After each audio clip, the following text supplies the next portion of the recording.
রমজান এলো, এলো মাহে রমজান।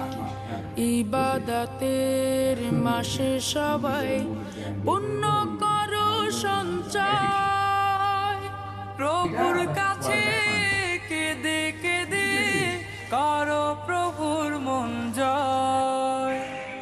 ইবাদতের মাসে সবাই